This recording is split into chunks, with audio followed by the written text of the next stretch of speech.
Sylvie Bonin.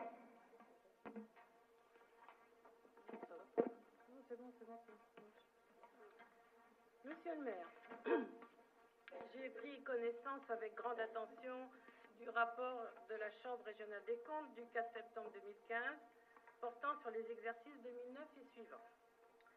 J'espère vraiment que tous les habitants de Lagny seront nombreux à le lire. Je souhaite, je crois que vous l'avez dit, qu'il soit publié sur le site de la ville dans son intégralité. À 21h, il le sera, enfin, quand nous aurons fini ce débat. D'accord. J'espère également que tous les adjoints et conseillers municipaux l'ont lu intégralement. Ils peuvent ainsi mesurer l'écart qu'il y a entre, d'un côté, vos annonces tonitruantes et de l'autre, la vérité. Quant à moi, jusqu'ici, je me suis tenue à un strict devoir de confidentialité, comme le veut la loi.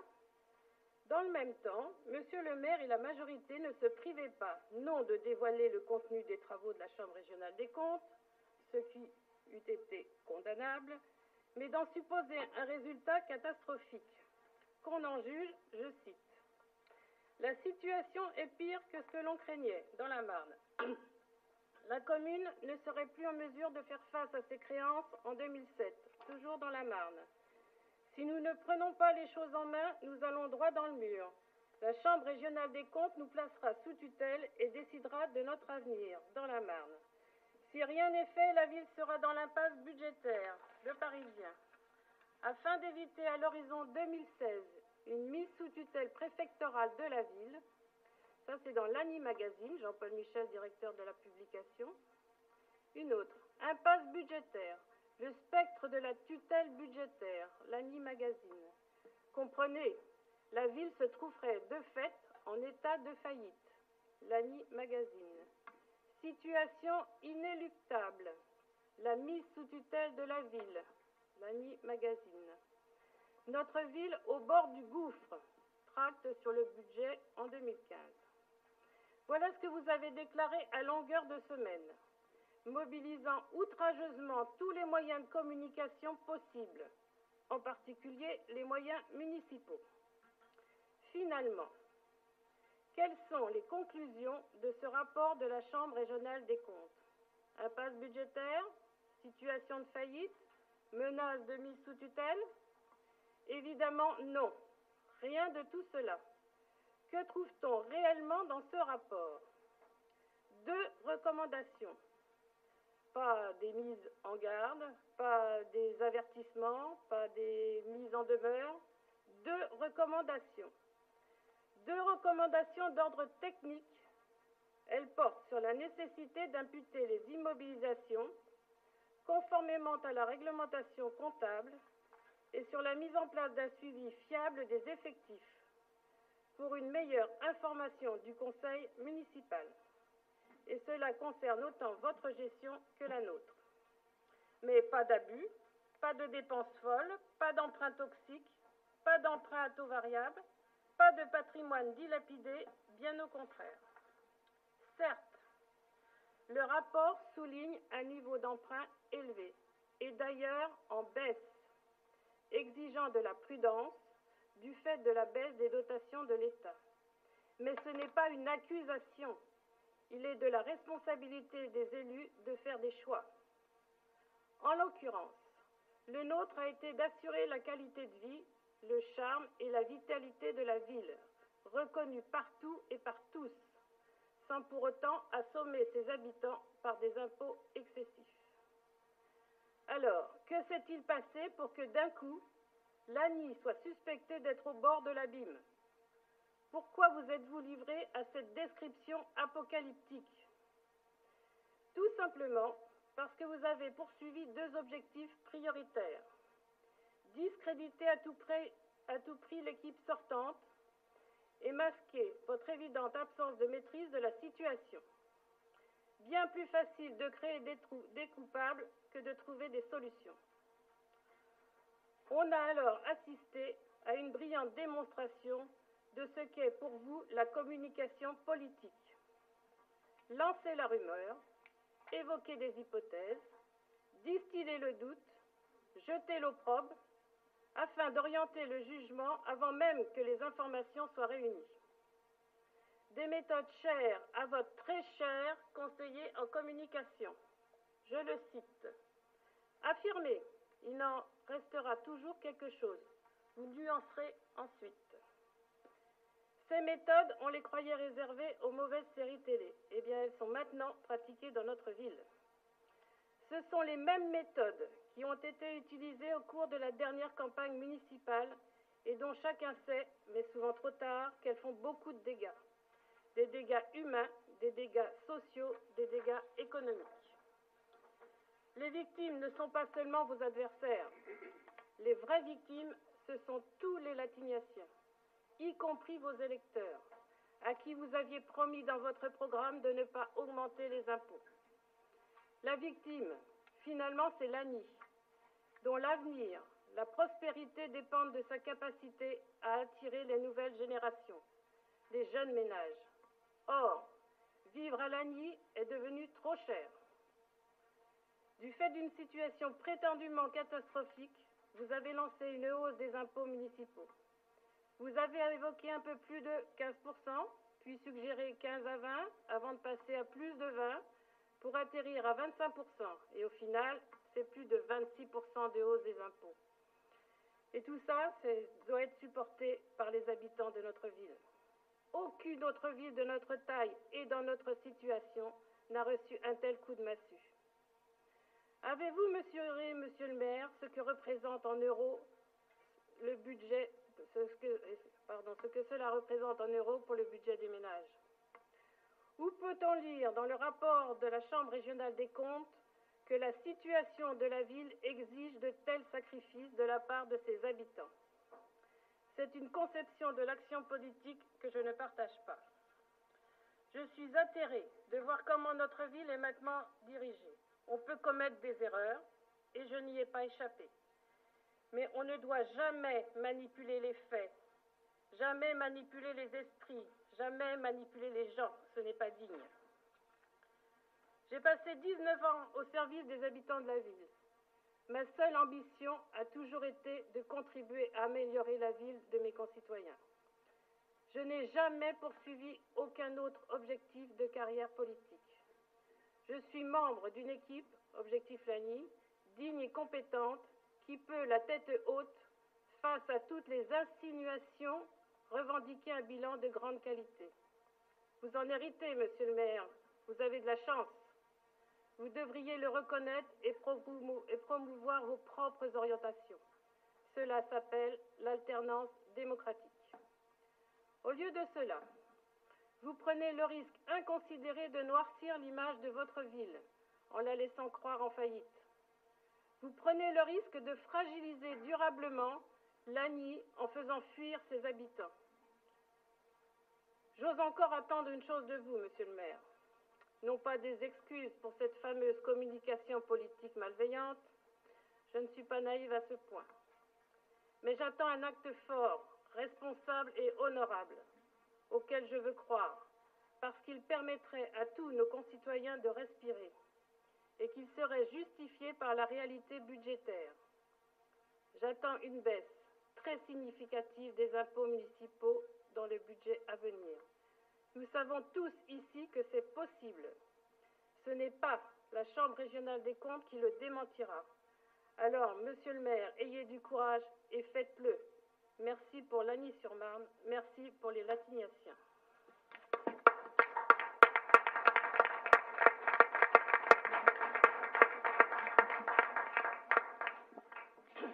Bon, fidèle. Je crois que je dois m'expliquer aussi sur les marchés. Il serait bon, oui. J'ai été attaquée sur les marchés. Non, vous n'avez pas été attaqué, c'est la Chambre régionale des comptes qui a remarqué, qui a découvert le poteau rose. Vous n'avez pas été attaqué. Si on n'appelle pas ça de la communication politique, je dois vraiment me tromper. Donc voilà ce que j'ai fait parvenir à la Chambre régionale des comptes. Je vais prendre quatre sujets. Sur les travaux d'extension de la crèche. Voilà ce que j'écris. J'ai pris la décision d'agrandir la crèche des Touvents. En effet, depuis quelque temps, la demande des parents pour obtenir une place en crèche collective était de plus en plus forte et nous étions au maximum de nos capacités.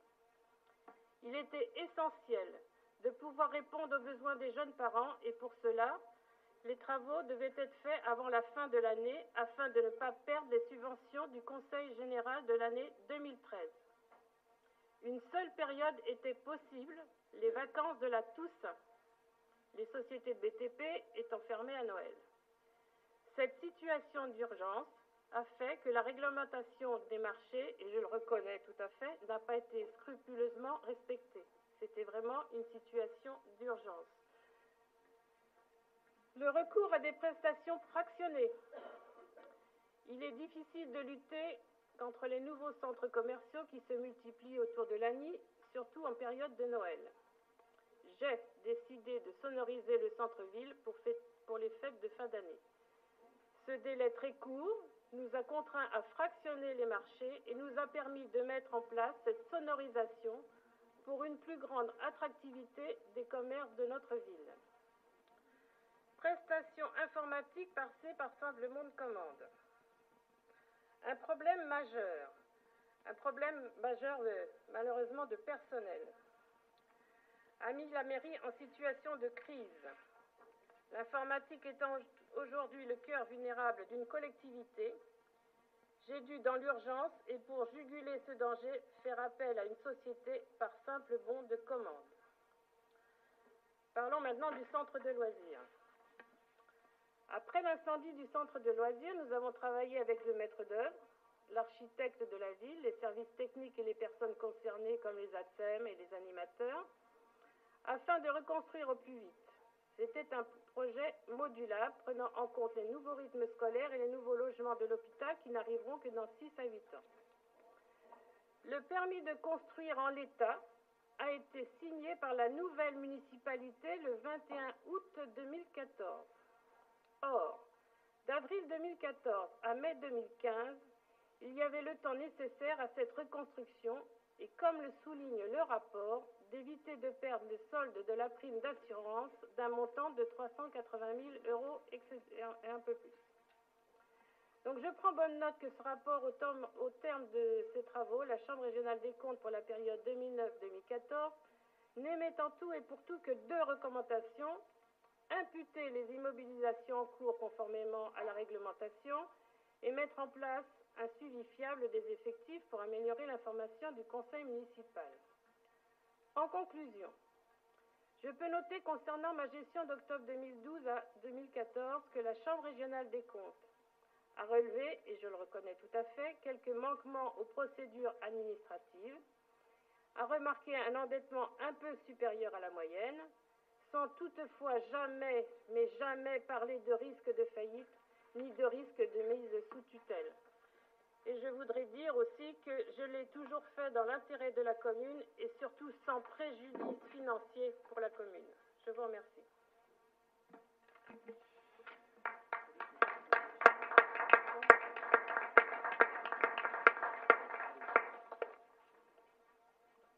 On n'a jamais vraiment de surprise quand il s'agit de nier la réalité la plus absolue, quand il s'agit de faire des procès d'intention et de ne pas répondre aux vraies questions.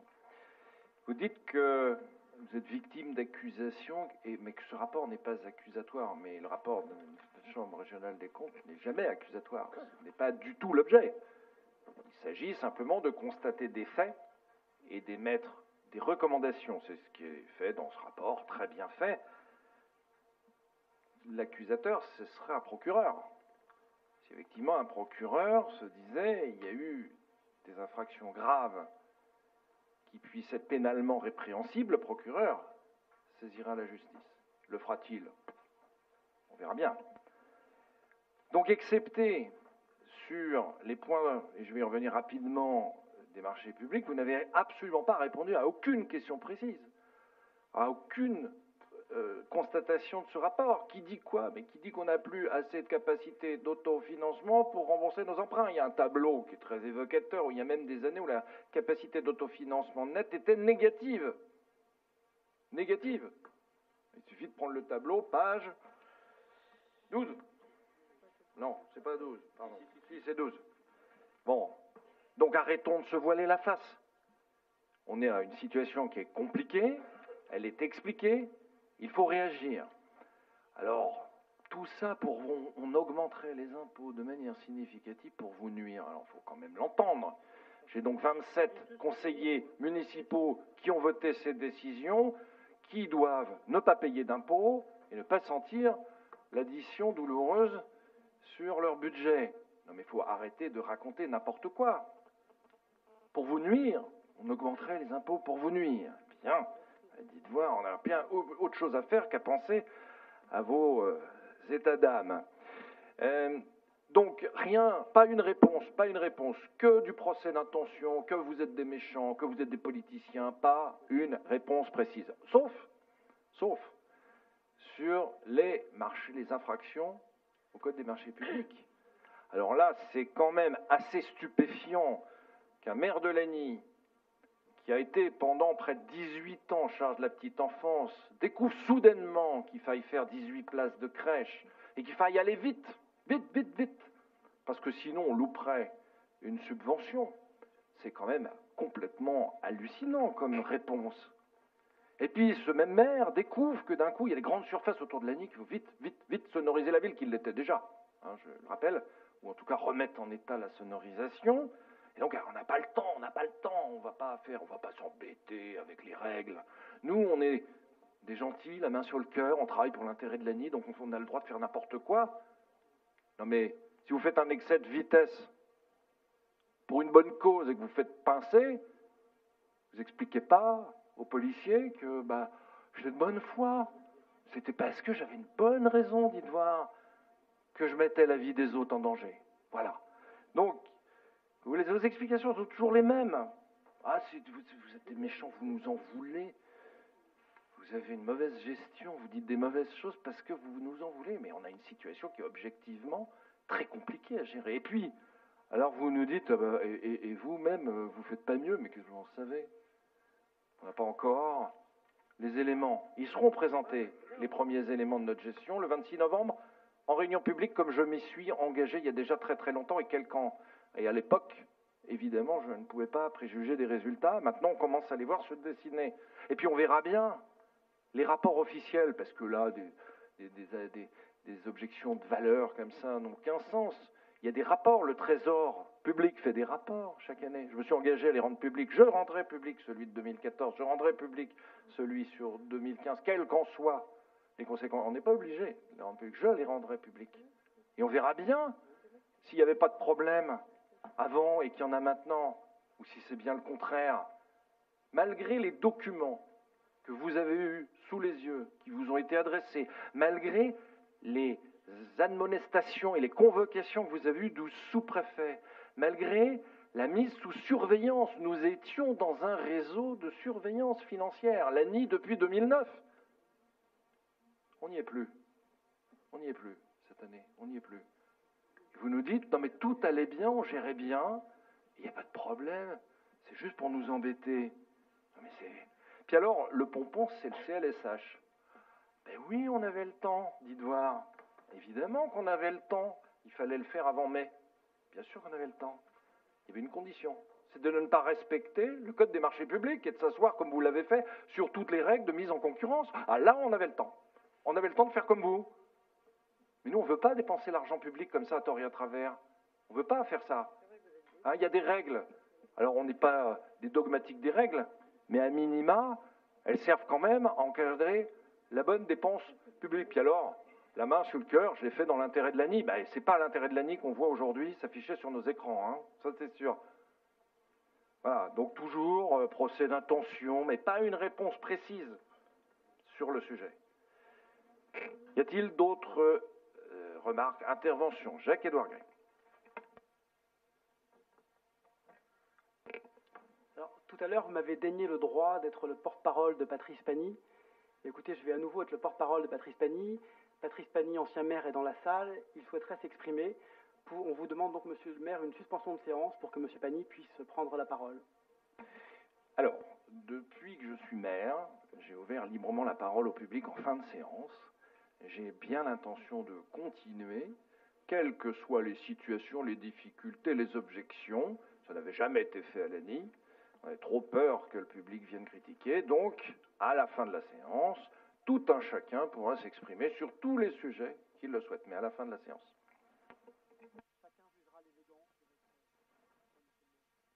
Mais personne n'a pu juger de l'élégance de la vôtre en ouvrant la parole au public avant 2014.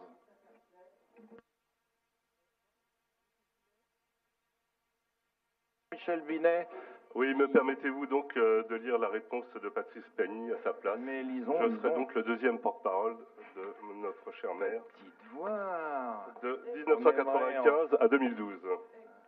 Donc, c'est donc la réponse de Patrice Pagny. Donc, le rapport tant attendu de la Chambre régionale des comptes est finalement arrivé. C'est un document sérieux, incontestable et rédigé par des magistrats compétents. Si la synthèse peut paraître en première lecture un peu sévère, les explications données dans le rapport lui-même tempèrent fortement ces appréciations.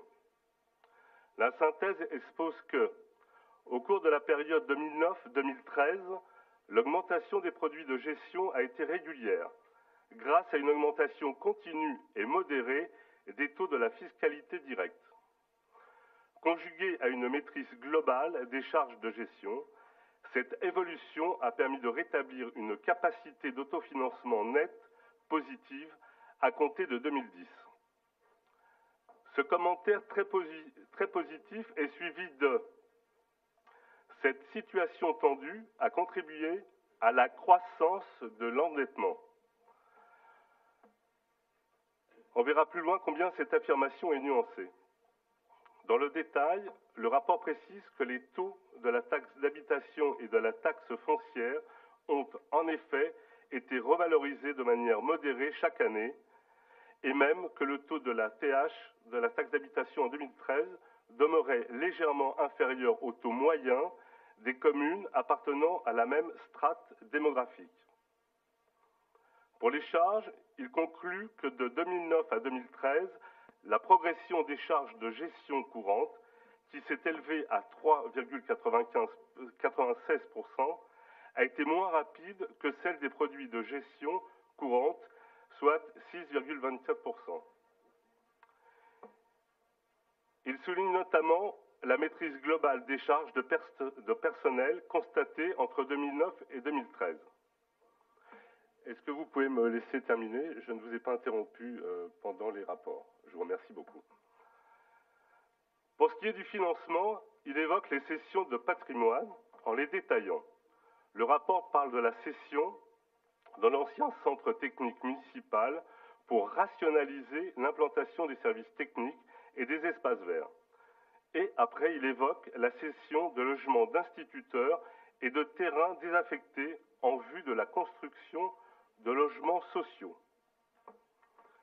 Ce faisant, le rapport des magistrats tord le cou à la fable de la dilapidation du patrimoine trop souvent évoquée. Le rapport enfonce le clou.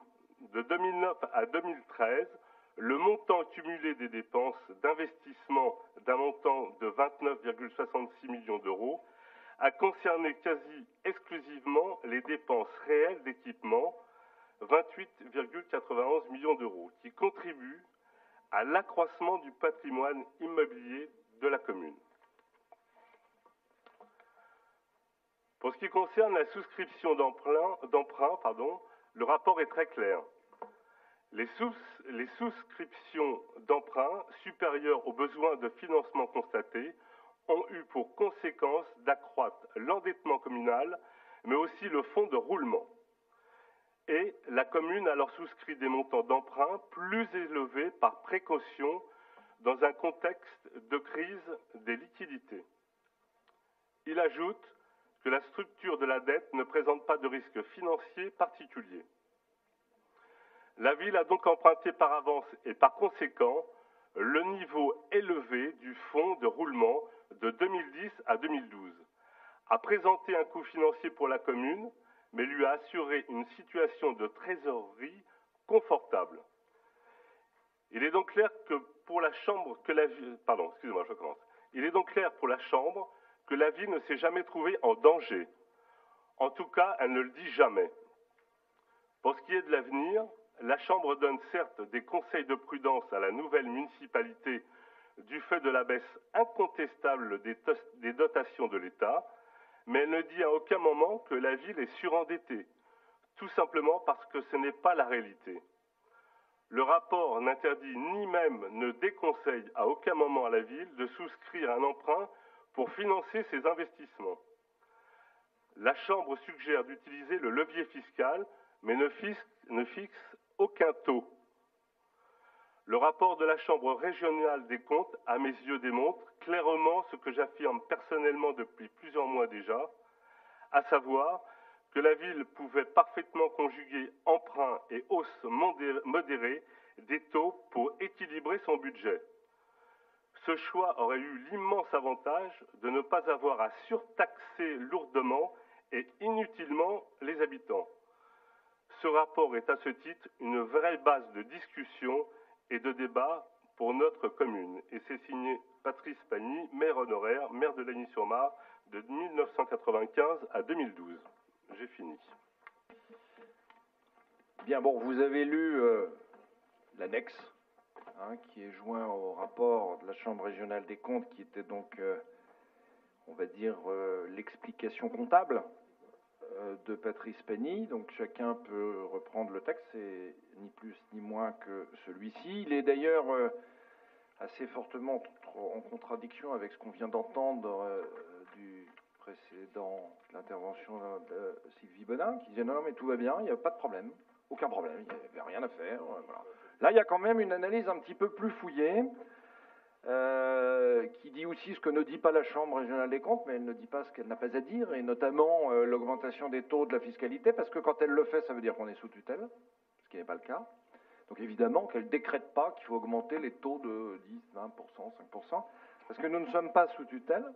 Fort heureusement, ça aurait été beaucoup plus confortable, je le rappelle, pour la municipalité, la majorité municipale, que de laisser se faire mettre sous tutelle pendant 1 an ou 2 pour se laver les mains d'une gestion passée. Nous ne l'avons pas fait, nous avons choisi une position courageuse.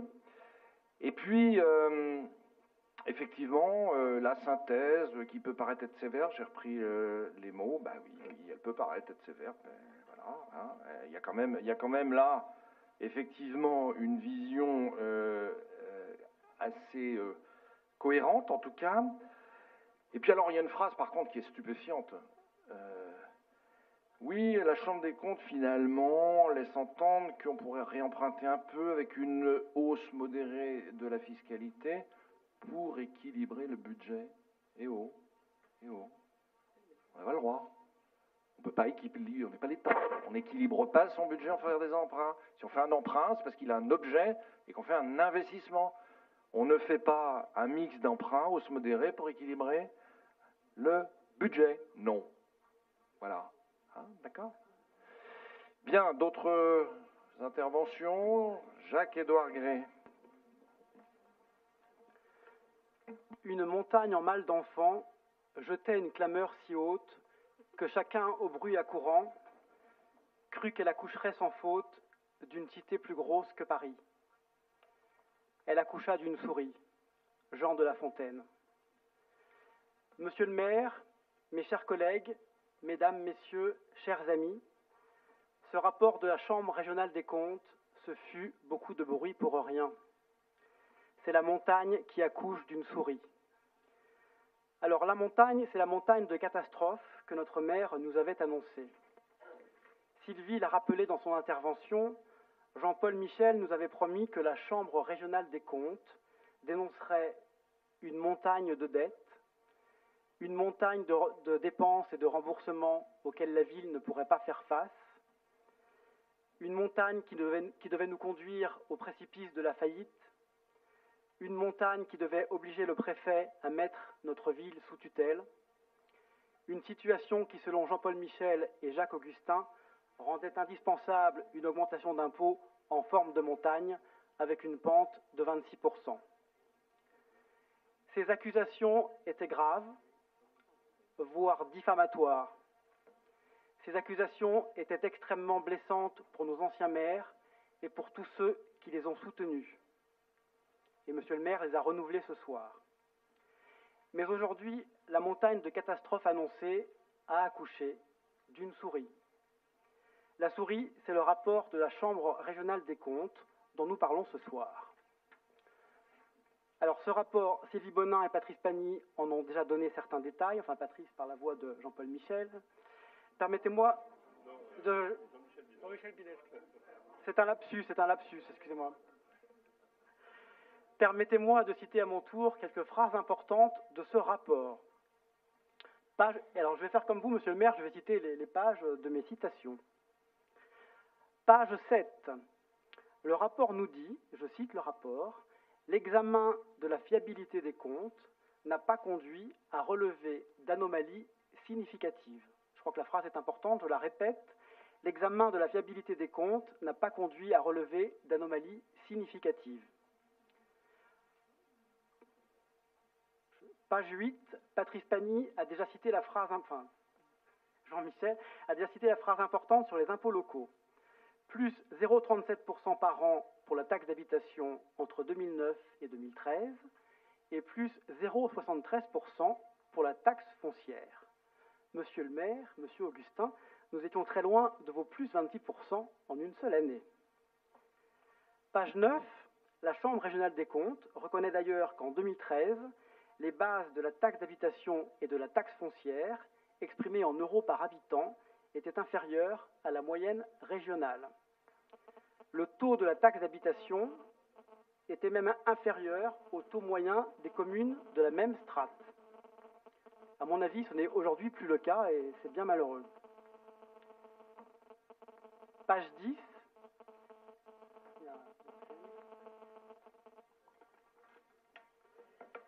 Page 10, la Chambre régionale des comptes souligne que les recettes ont augmenté plus vite que les dépenses, ce qui est bien évidemment une preuve de bonne gestion. Le rapport souligne notamment une baisse des charges de personnel de moins 0,74%, alors qu'on accuse souvent les collectivités locales d'augmenter leur masse salariale. Grâce à cette bonne maîtrise des dépenses par rapport aux recettes, le rapport reconnaît en page 11 la progression de la capacité de l'ANI à financer ses investissements. Je n'invente rien, je cite le rapport, donc ouvrez les guillemets, de 2009 à 2013, l'excédent brut de fonctionnement ou épargne de gestion a progressé de près de 22%. Fermez les guillemets. Notre maire a souvent accusé ses prédécesseurs d'avoir vendu du patrimoine communal. Il a même souvent parlé de dilapidation des bijoux de famille. Comme l'a dit la lettre de Patrice, le rapport répond précisément à ce point avec d'un côté 7,6 millions d'euros de cession de biens immobiliers et de l'autre 29,66 millions d'euros d'investissement. Et à ce propos, la Chambre régionale des comptes parle bien d'un accroissement du patrimoine immobilier de la commune et non pas de dilapidation, comme M. Michel et M. Augustin le disent souvent. Parlons maintenant de l'endettement. Le premier enseignement, c'est que le rapport reconnaît un endettement de 27,29 millions d'euros et non pas de 36 millions d'euros, comme Jean-Paul Michel l'a écrit le 5 mars dernier dans la lettre qu'il a adressée aux signataires de la pétition contre l'augmentation des impôts. Deuxième enseignement, cet endettement est certes important, mais il n'a rien de catastrophique.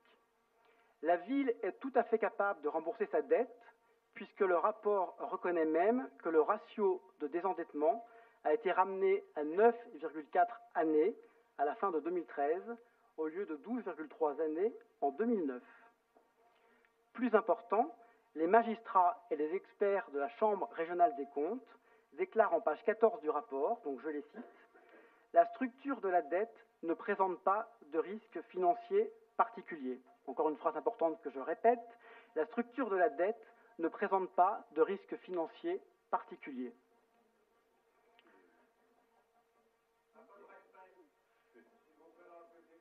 Écoutez, je lis le rapport.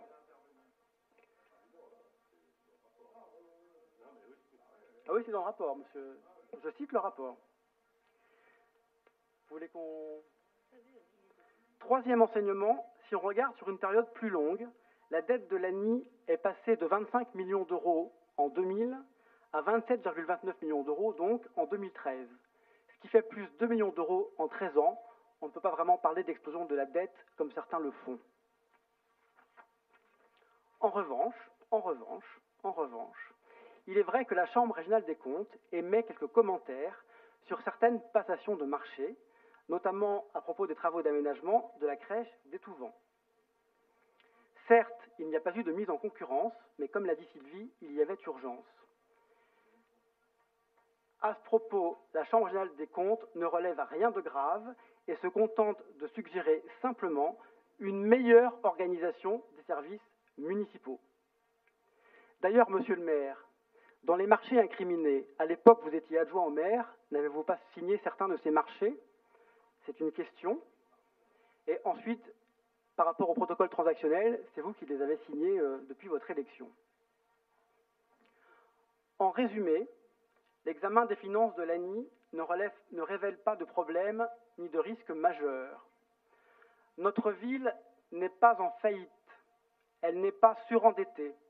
Il n'y a pas eu de marché truqué, ni de prise illégale d'intérêt, ni d'enrichissement personnel, que sais-je encore. Patrice Pagny et Sylvie Bonin ont laissé une situation saine et équilibrée. Ils ont modérément augmenté la fiscalité locale, contrairement à la municipalité actuelle. Ils ont maîtrisé le montant de la dette et ils ont accru le patrimoine communal. Fidèles à leur vieille méthode, M. Michel, M. Augustin et les autres déforment à nouveau ce rapport pour continuer à propager des accusations mensongères et les accusations qui les arrangent. Comme le dit le proverbe, quand on veut tuer son chien, on dit qu'il a la rage. Oui, alors, attendez, je vais juste vous interrompre une Je petite termine, seconde. monsieur le maire. Non, vous allez terminer, vous inquiétez pas. Je voulais juste vous dire, parce que vous parlez de chien, ça me fait penser quand même à une petite phrase. Ben, je vais vous le dire, si vous souhaitez de la reconnaissance, faites pas de la politique, achetez-vous un chien. Hein. Parce qu'on en a assez de vous entendre larmoyer, vous êtes blessant, votre orgueil est blessé. Mais il ne s'agit pas de ça, il s'agit des affaires de la ville, alors, et il s'agit de l'intérêt des Latiniaciens. Et on fait de la politique, parce que la politique, je ne fais pas de politique pour avoir de la reconnaissance. Si je voulais de la reconnaissance, je ferais de la politique ailleurs et dans un parti politique, et ce n'est pas ce que je fais. Je ne suis pas carriériste en politique. Bah, vous présentez bien Marne-et-Gondoire. Je savais que j'aurais que deux voix, monsieur le maire. Alors donc, je parlais des accusations mensongères propagées par monsieur Michel. Vous savez, il y a aussi un règlement au conseil municipal sur la longueur des interventions. Essayez de résumer vos propos, parce que on les a déjà entendus. Si je parlais toute la nuit, je parlerai toute la nuit. C'est pas comme ça que ça marche, non, pas du tout. Allez-y. Donc je reprends, parce qu'on a dû perdre le fil de ce que j'étais en train de dire. Donc je parlais des accusations mensongères de notre maire et de M. Augustin et de son équipe. Qu'ils disent ce qu'ils veulent. Nous avons maintenant un rapport émanant de magistrats objectifs et impartiaux. Un rapport qui n'est ni alarmiste ni accusateur. Ce soir, Patrice Pagny et Sylvie Bonin sont lavés de toutes les accusations mensongères qui ont été formulées contre eux. Ce soir, plus que jamais, les élus et les membres d'Objectif Lani assument et revendiquent l'ensemble des bilans de Patrice Pagny et de Sylvie Bonin. Nous les assumons globalement, nous les assumons fièrement. Nous sommes fiers d'avoir soutenu Patrice et Sylvie pendant plus de 20 ans et nous gardons la tête haute. Monsieur le maire, nous vous souhaitons d'avoir un rapport d'une telle qualité dans quelques années, à l'horizon 2020. Maintenant, c'est à vous de gérer, à vous de faire des choix. Vous pouvez encore emprunter, mais vous devez le faire dans des proportions limitées. Vous pouvez encore investir, mais vous devez privilégier les investissements prioritaires. Vous devez rechercher des économies de gestion, mais de grâce, monsieur le maire, arrêtez d'augmenter les impôts et, comme vous l'a demandé Sylvie, baissez-les. En 18 mois de mandat, vous avez déjà à votre actif une augmentation de la part communale des impôts locaux de 26%. Cette augmentation est le quasi-record de France, après la ville de Cugnaux, en Haute-Garonne. Cette augmentation est contraire à vos promesses de campagne. Vous qui écriviez dans un tract, l'équipe qui s'est constituée à mes côtés s'est structurée autour d'un projet ambitieux, réaliste et ne nécessitant aucune augmentation d'impôts. Là, je vous citais, monsieur le maire. Et cette augmentation n'était pas nécessaire au vu de la situation financière de notre ville. Si vous avez diminué certaines dépenses, chacun d'entre nous doit s'interroger sur le bien fondé de vos choix. Fermeture du service municipal de l'emploi. Révision à la baisse du projet de réaménagement du quai du Prélon avec l'abandon des terrasses en bois initialement prévues. Suppression du festival de jazz.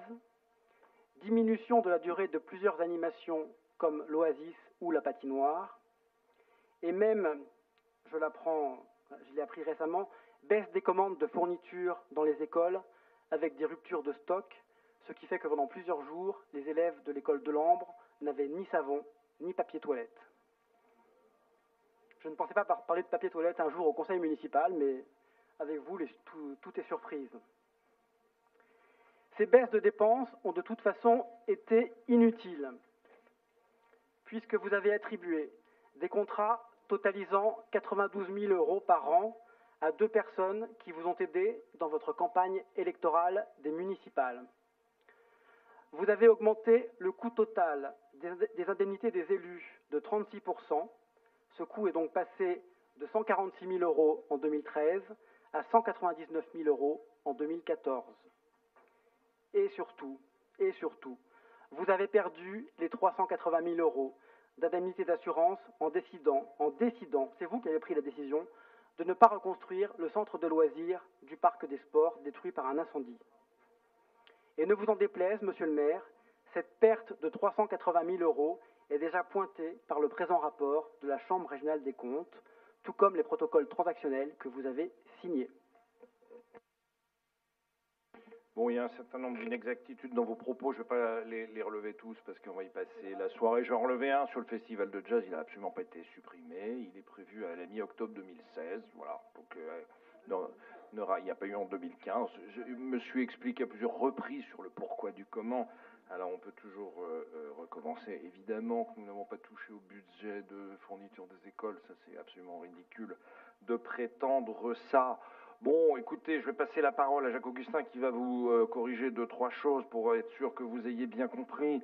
Parce que, à force de nous expliquer que tout va bien dans le meilleur des mondes, que vous avez le monopole des valeurs, qu'il y a des méchants qui vous en veulent et qui en veulent à votre gestion passée, vous perdez toute crédibilité et on perd la qualité du débat. On parle de la qualité du débat parce qu'on a le droit de ne pas être d'accord sur un certain nombre de sujets. On a le droit de ne pas lire les choses de la même manière. Enfin, vous êtes tout le temps en train de nous faire un rideau de fumée. Il y a les gentils, il y a les méchants. On a entendu ça malheureusement dans une autre enceinte que celle-ci. C'est un peu dommage pour la qualité du débat. Je passe quand même la parole à Jacques-Augustin qui précise 2-3 petits points. Merci, monsieur le maire. Bon, ces rapports de Chambre régionale des comptes, j'ai un peu de capacité à les lire puisque dans ma carrière, j'aurais pu être magistrat de Chambre régionale des comptes.